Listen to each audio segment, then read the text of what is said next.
Hello everybody and welcome back to SimAirport, where as you can see things are still working from last time, except they're not. You see, we get this pop-up saying that the kitchen cannot do an order due to missing capabilities. Now, I just sort of ignore this until it gets to the point I get annoyed by it. So I start work on a fix. Now this fix is simple, it's just to expand the terminal a little bit and get in what I think is the missing problem. Now, it doesn't actually help, unfortunately, but it does mean we end up getting a bit more money from retail, and there are a few more benches because people still spend a lot of time trying to rest, and all the benches are basically always full.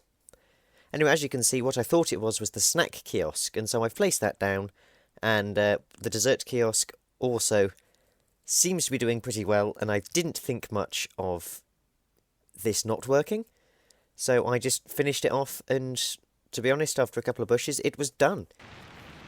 As you can see, it didn't actually fix it, and the pop-up is still there.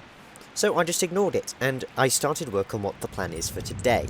I first of all moved the air traffic control tower, which you can see being done here.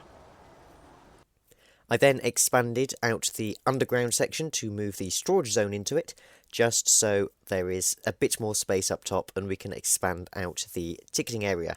And as you can see, I moved the zone downstairs, and everything went swimmingly.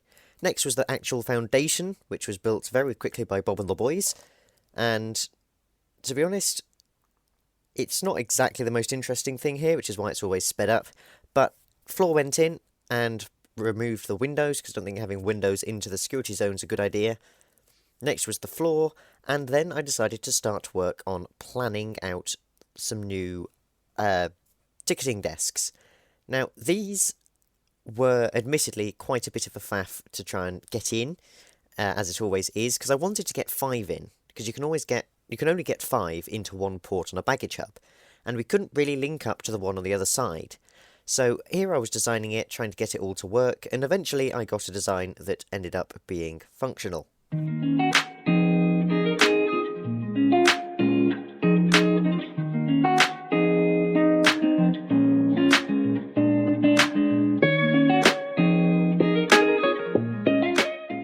Here I'm now working on what we're actually doing.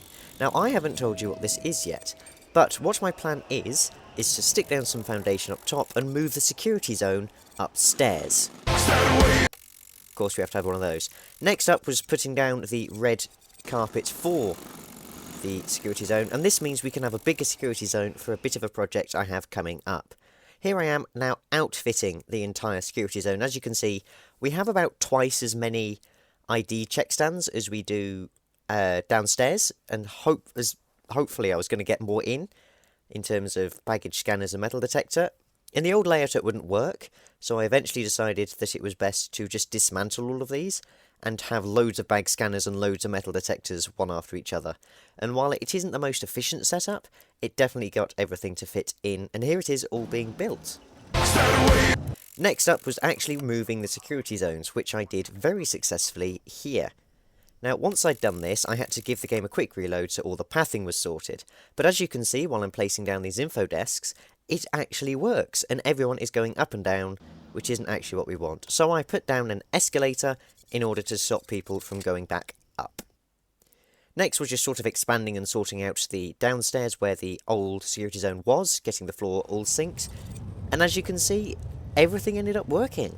I know it's an incredibly short video, these always have been now that we've had the new recording format, but I hope you enjoyed. If you did, like, comment, subscribe, all that stuff, and I'll see you in the next one. Goodbye.